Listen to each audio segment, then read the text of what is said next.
Welcome to Samba Samba. Enjoy the video. You start by confirming you have the legal right to modify the game. Check the EULA and mod policy so you avoid violating terms. Once done, make a full backup and set up an isolated test environment or VM to prevent data loss. Install the right tools: a text or code editor, version control, a debugger, and any official SDKs or game-provided mod APIs. These steps let you move forward without risking the original install or breaking license rules. Next, identify mod-friendly entry points such as scripting files, configuration, or documented APIs. Start by reading existing scripts and comments to understand flow.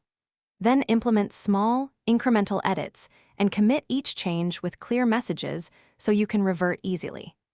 Run focus tests and use the debugger or logging to trace the logic behind the behavior you altered. Make sure to document why you changed code so collaborators can follow and replicate your approach.